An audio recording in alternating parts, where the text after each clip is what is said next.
Started? Yeah. So we have a case of CPR in the cath lab. The first step is to put this board under the patient. This board can come from this side, so you will have the arm on the left of the patient, or it can come from that side, so you can have it on the right of the patient. It is all up to you. For example, you can be doing the CPR from this side or from my side. It does not matter. So the positioning and the placement is fine. So the first thing that is required is to place the board under the patient. All right. Once it is placed under the patient, we can continue with the CPR procedure. Just put it like this. Yep. Then, afterwards, we can bring in the arm, turn it on. Actually, it was turning off. We'll pretend, yeah, we just turned it on. And when I put the arm, I put it away from the patient. Just show the on button how. Yes. The on button is at the bottom here. Yeah. Okay. When I install the arm, I need to put the arm with the stamp away from the patient. Not from the front like this directly. Why? Because if you try to put it like this, it will not work. You see? It will affect the CPR. Exactly. We don't want to affect the CPR. We want to make sure that the CPR is uninterrupted.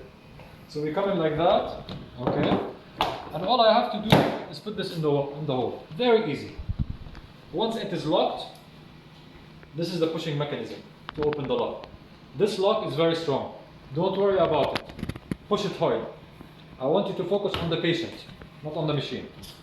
Once we open the lock, the sensor is activated. This is a new sensor for the chest to make sure that the thorax pressure is ideal. So it is not doing too much, therefore creating any rib fractures, or too little. So now, let's say for example, we have the camera over here. We can bring the arm like that. My colleague is giving the CPR. Okay. I can set all the settings. Can you bring the camera closer?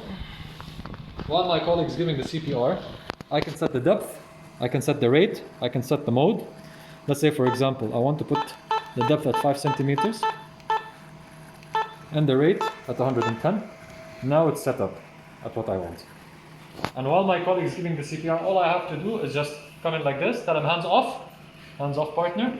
1 second, 2 seconds, 3 seconds. Done.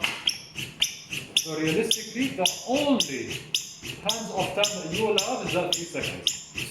Let's say, for example, now we started the CPR and we want to change the parameters. Okay, for whatever reason.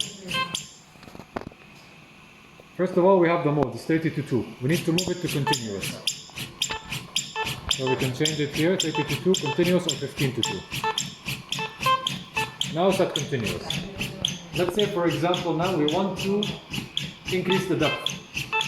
We can increase the depth while using the machine, up to 6 centimeters. This is good, especially when you have the patient on the bed. Then we can reduce to 5.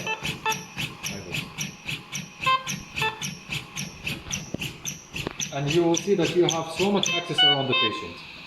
This is us pausing it. Yeah, and starting it again.